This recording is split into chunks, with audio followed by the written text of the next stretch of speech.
हर छोटा आदमी बड़ा बनना चाहता है और हर बड़े व्यक्ति को छोटे लोगों को सीख देनी होती है। अगर तुम धनवान होना चाहते हो, बलवान होना चाहते हो, तो आज का दिन तुम्हारा है। बहुत ध्यान से समझना, क्योंकि धनवान होना कोई गिफ्ट नहीं है। धनवान होने के लिए कहीं से कोई पड़ी हुई वस्तु नहीं मिलती, कोई कहीं पर ऐसा टिकट नहीं मिलता कि आप उसे खरीद ले और धनवान हो जाए।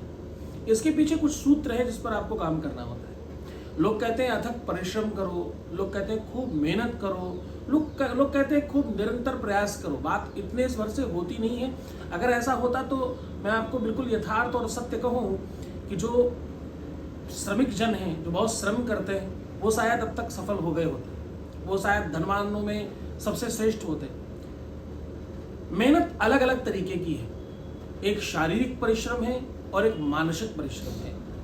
एक सामायिक परिश्रम है और एक असामायिक परिश्रम है।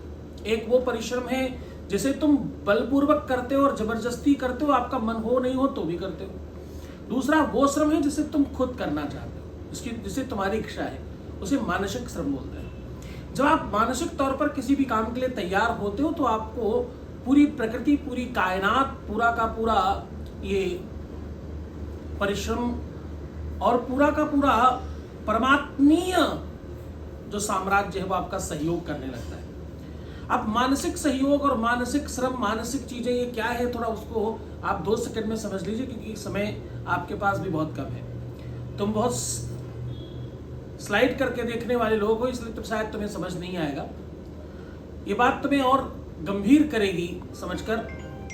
मानसिक श्रम आपके सोच का, आपके चिंतन का, आपके अपने निजी विचारों का आधार है।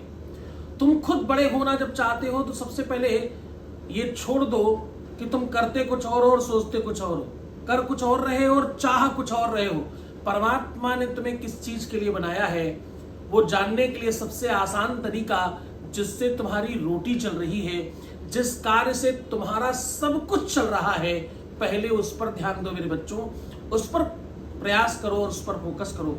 99.9% लोग भाग कहीं और रहे होते हैं, जाना कहीं और चाह रहे होते हैं और होते कहीं और हैं। बस ये सबसे बड़ा दुख है, इसे ठीक कर लो, तुम धनवान हो जाओगे, तुम बहुत संपन्न हो जाओगे और बहुत सुख मिलने लगेगा तुम्हें। खूब आशीर्वाद।